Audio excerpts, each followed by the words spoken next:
Harka funee akkam jirtu daawwattoota keenya kabajamoo dhiheenya kan hidha dararaa ajjeechaa fi miidhaa garaagaraa uummata Oromoo irraan ga'aatti jiru ilaalchisee gabaasa dhaabbati mirga ilmaan namaaf falmu Amnesty International mata duree sababaan Oromoo ta'e qofaaf jedhuun baase irratti adde Beston hojjettuun Amnesty International gabaasa sana kan baaste jaarmiyaan hawaasa Oromoo Washington DC afeeree dhimmicha bal'inaan ibsitee turte akkasumas yaada hawaasni Oromoo Washington DC dhimma kana irratti mari'atan waayilli keenya abtaamuu dhugoo Washington DC irraa hordofee ture.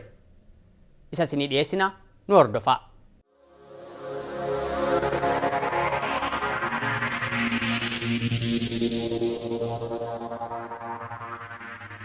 Hawaasni Oromoo magaalaa Beston fi naannoo ishii OMN maallaqaan tumsuuf gaafa sadaasa 16 bara 2014tti qophii guddaa taasisaa jiru.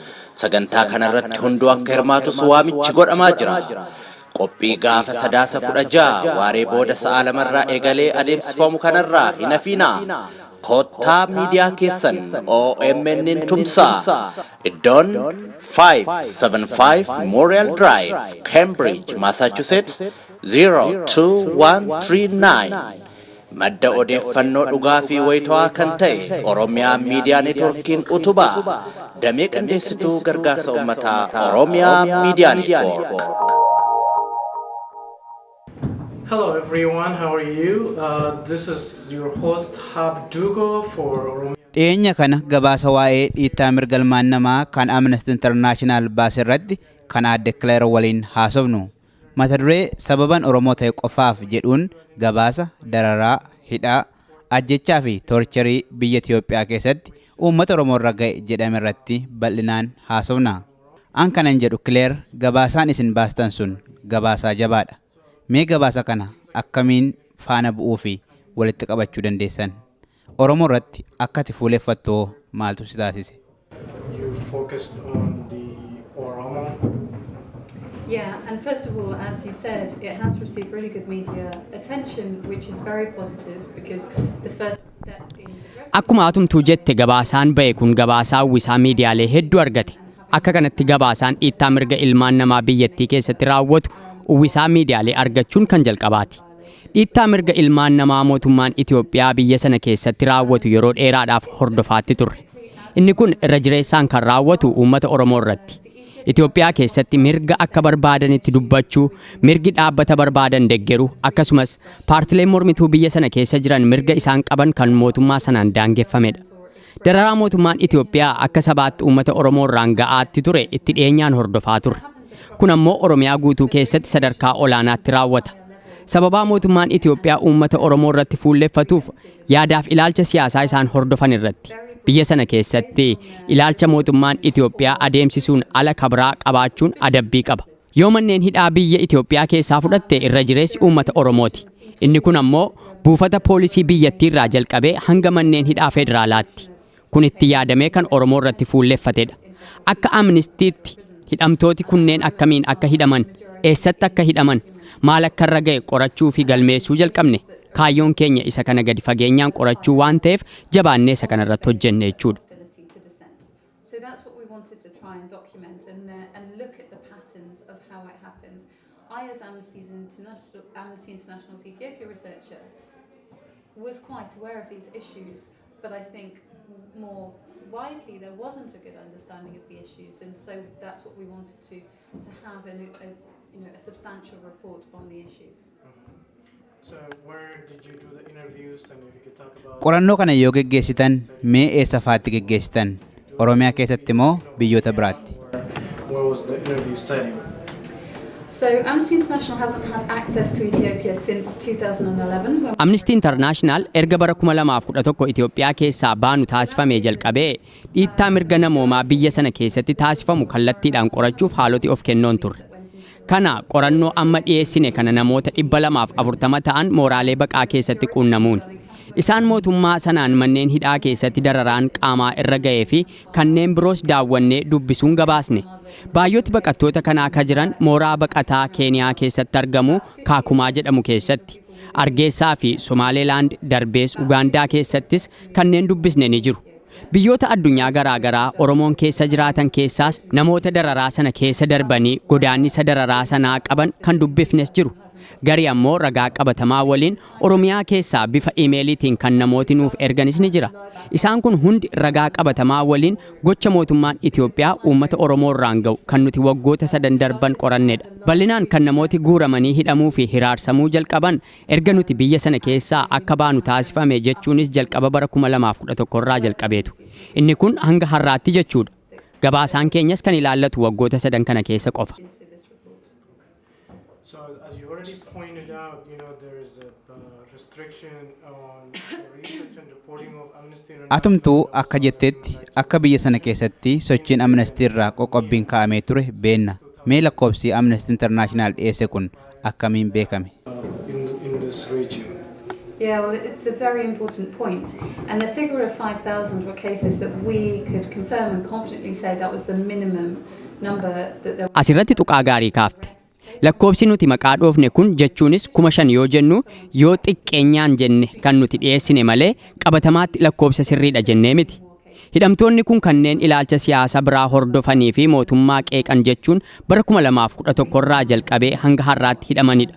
Biyya Itoophiyaa keessa dhaabbileen mirga namaatiif falman tokko hin jiran yeroo ammaa badaniiru. Cabiinsa mirgaa mootummaan sun uummata sanarraan ga'u qaamni galmeessee kaa'u tokkoyyuu hin jiru. Mootummaan biyyattii keessatti bakka hundaatti lammiilee isaarraan dararaa ga'a. Namooti mootummaa sanaan miidhaa hamaan irra ga'es ta'e kanneen maatii isaanii keessaa namni irraa hidhame waan mootummaan sun isaanirraan ga'aatti jiru dubbachuuf baay'ee sodaatu. Har'a yoo dubbatan bor waan isaanirra ga'u hin beekan waan ta'eef lubbuu ofiif sodaatu. Badii uummata biyya sanarraan ga'u kamiifuu qaamni itti gaafatamummaa fudhatu tokkoyyuu hin jiru. Kanaaf sa'atii kamittuu jireenyi uummata sanaa balaarra jira jechuudha. Namoota Amnestii waliin dubbachuu isaanii qofaaf mana hidhaa jirantu jira. Kanaaf namooti biyya sana keessatti rakkoo isaanirra ga'e dubbatanii deebi'anii ammas rakkoo biraaf saaxilamuu waan hin barbaanneef qorannoo gahaa geggeessuun ni cima. Naturally aren't willing to undertake the risk of being arrested. So that means that also contributes to this lack of documentation or exposure of the human rights violations that are happening inside Ethiopia. But is there any work that Amnesty International is doing? Akka Amnesty Internationalitti akka mootummoonni United Kingdom fi United States mootummaa sanarratti dhiibbaa godhaniif gama keessaniin tattaaffiin gootan jira. The Ethiopian government, is there any progress in that front? Well, we have been advocating on freedom of expression issues for many years, as have other organisations, including Gaariidha. Waa'ee qabiyyee mirgoota ilmaan namaa irratti baroota dheeraadhaaf hojjenne. Namoota dhuunfaa yaadaa fi ilaalcha dhuunfaa hordofan kanneen mootummaa sana qeeqan, gaazexeessitootaa fi miseensota paartilee mormituu akkasumas kanneen hiriira nagaa ba'an irratti tarkaanfii fudhatame addunyaan akka beeku irratti hojjechaa baane. Gabaasaan nuti yeroo adda addaatti dhiyeessaa turre kun amma waan isaaniif galaa dhufe natti fakkaata addunyaaf. Yeroo ammaa waan nuti irratti fuulleffannee jirru mootummaan Itoophiyaa lammiilee isaarraan dararaa fi hiraarsama gita hin qabne raawwachaa jiru kun kan inni gargaarsa argatu biyyoota alaarraati. Kanaaf dhiibbaa nuti goonu inni jalqabaa biyyooti arjoomoon kun akka isaan gargaarsi isaan mootummaa sanaaf ergan kun kallattiin bakka jedhamerra ooluu isaa akka isaan hordofanii qoratan irratti hojjenna.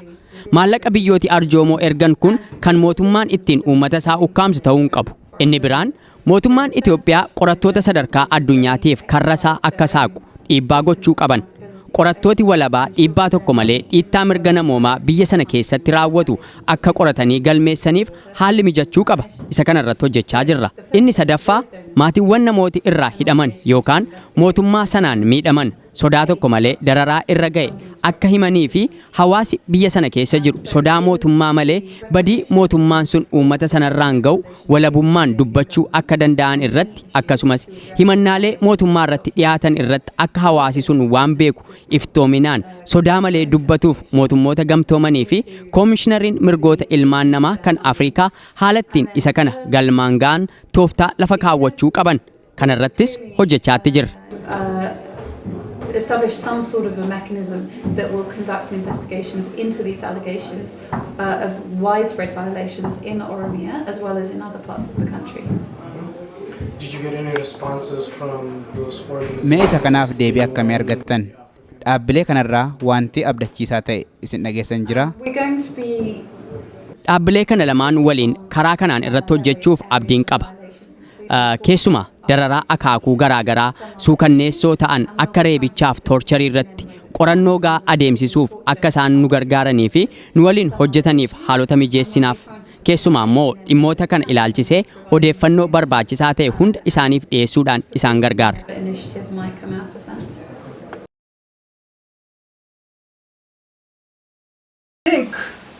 There should be a country that we have to influence its interest. Then we can get the response. We have to influence the American interest. We have to influence the British interest in a positive way, I mean, so that they can really pay attention. This nation, 40 million people over there, should be heard.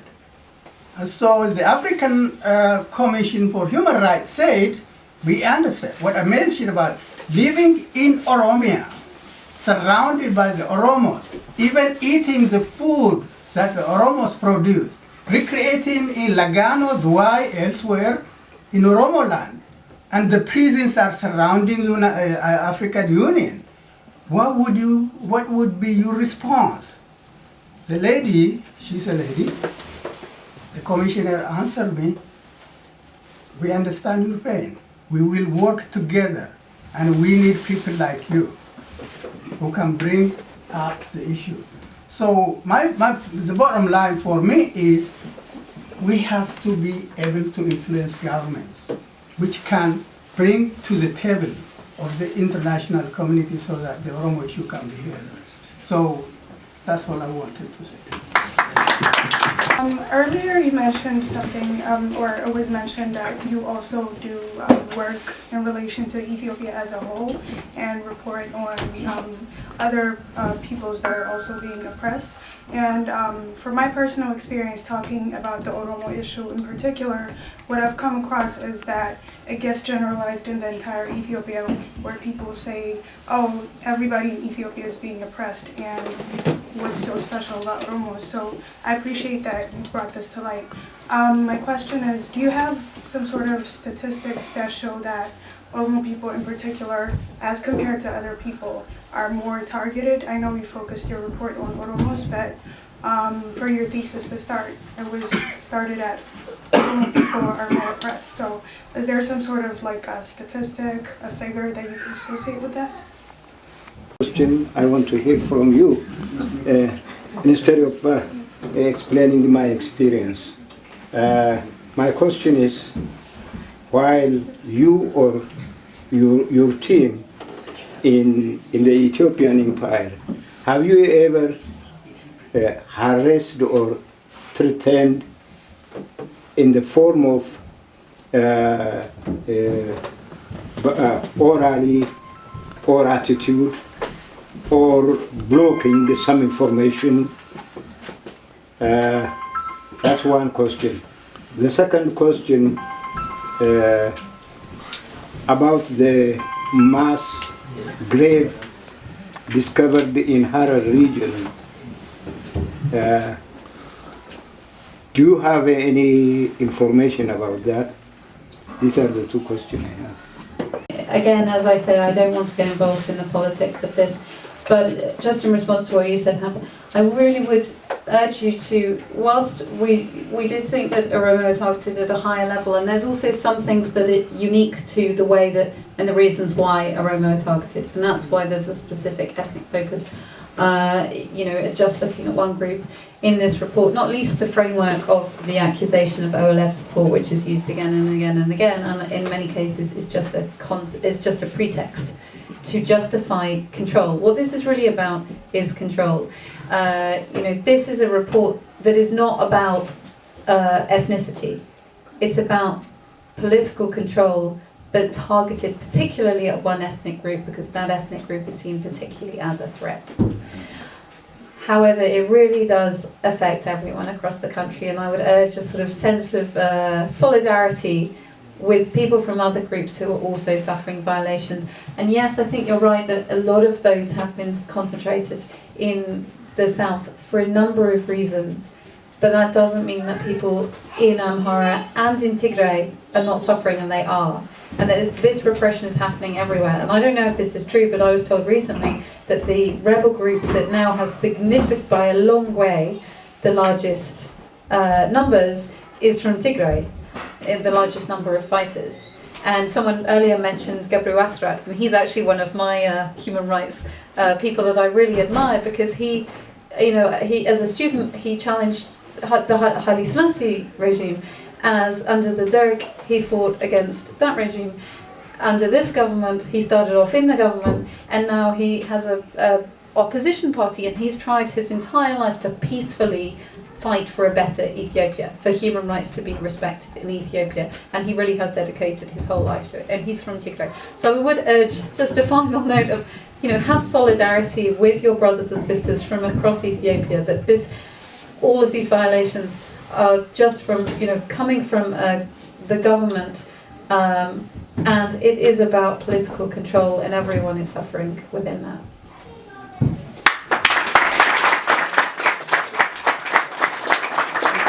We, as Amnesty, haven't been able to go into Ethiopia since 2011, and that was, during that last visit, we were expelled from the country. And so, since then, my experience of the sort of things that you're talking about, the blocking of information, is kind of on a daily basis in the challenges of doing my job from a distance and getting information out, particularly where it's very well known that there are high levels of surveillance of communications, of phone calls, of emails, and that every time I talk to someone on the phone or they send me information via email, they are at risk of suffering repercussions, including being arrested for providing information. So that's something that is a daily problem in doing my work. And also very frequently, I'm talking to someone on the phone and the connection will break, and then the line is interrupted and I can't reconnect. And I don't think that's a coincidence, because of the sort of people I'm talking to, the sort of things that we're talking about, and how frequently it happens when I'm trying to do phone calls with Ethiopia. So I think that surveillance is real, and it's pervasive, and it's affecting everyone, and it certainly means that a lot of people are not willing to take the risk of talking to us, which is completely understandable because it is a big risk. And then, the last time I was in Ethiopia, which was in that visit in 2011 before we were expelled, then that's when, and that's not the first time that I've experienced it, but it was the most recent time when I was there, that physical surveillance was very obvious in a number of situations where we clearly were being followed, sometimes by multiple people. We were being watched, our movements were being watched, who we met with, and including, as it's been mentioned, and it's also in the report, the case of Bekele Gerban, Olban and Relisa, and they were arrested the same day that we were ordered to leave the country. And it was, I think, I'm not remembering, it was either 2 days or 4 days, I can't remember which way around those two were. Before that we'd been meeting with Bekele Gerba in his office in Addis Ababa University, and as we left his office there were two security agents outside waiting for us to take a photograph of us leaving the office, I guess for the purposes of identifying who we were. And the surveillance was obvious everywhere we went. So yeah, I've experienced that. I think that was the sort of thing that you were referring to. And then since I haven't been able to go back in, then I'm aware of it, including in Kenya, because it's well known that the Ethiopian agents, because I'm based in Nairobi, live in Kenya,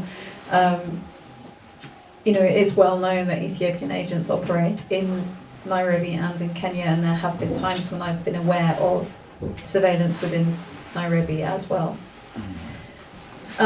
Your question about the mass grave, I am aware of those reports. I don't know anything other than what has been reported about them, I'm afraid. And I haven't looked into it further. And whilst I know that there have been some very, very serious violations over the years, in this report I did want to focus very specifically on the recent time frame, because I think it's important, partly to make it very clear to the sort of audiences, multiple audiences that we're targeting this reporter, that these things are still happening. And as it has been said, and this young lady just said, none of this is new, and I knew none of it was new information, but I wanted to show that it's happening right now. yes, it's been documented that it happened in the 1990s, but it's also happening right now, and that's why I wanted a very specific and very, finite recent time frame on the report. The questions from over here from the young lady about statistics,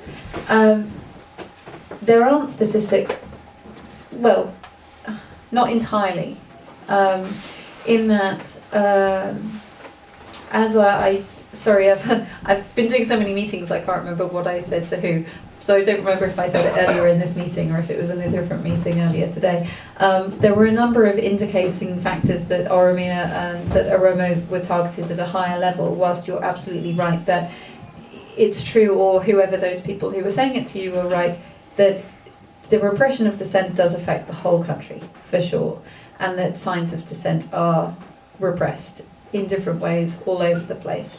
But certain indications suggested that Oromo were targeted at a higher level. One of those is anecdotal in terms of the frequent mentions from former detainees and sometimes from current detainees of how high a proportion of detainees in detention centres, in federal detention centres, are Oromo. But there are no statistics on that. I tried to find some. I don't know if there are some that are not available official statistics, but within federal detention, federal detention centres and Makilawi, there was no data that was disaggregated, as in divided by ethnicity, that would say, give an indication of that. So that was just anecdotal.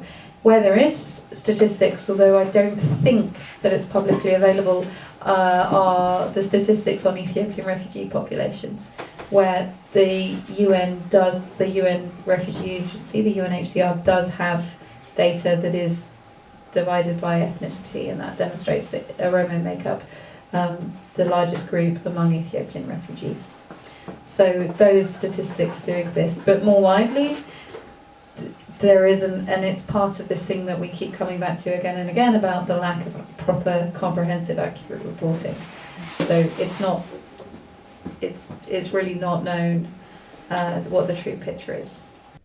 Egaan daawwattoota keenya gaaffiif deebii jaarmiyaa hawaasa Oromoo Washington DC keessatti Beston waliin taasifame kana fakkaata ture. Qophii keenya borii keessatti ammoo dhimma wal fakkaataa irratti marii hawaasni Oromoo Minisootaa jiraatan gabaasa Amnistiin baase kana irratti hundaa'uun yaada adda addaa kaasanii tibbana mari'atan isinii dhiyeessina. Har'aaf sagantaan keenya kanumaan raawwata. Nagaatti.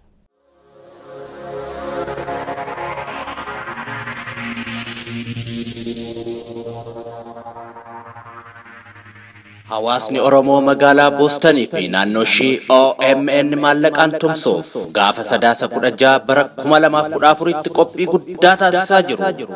Sagantaa kanarratti hunduu akka hirmaatus waamichi godhamaa jira.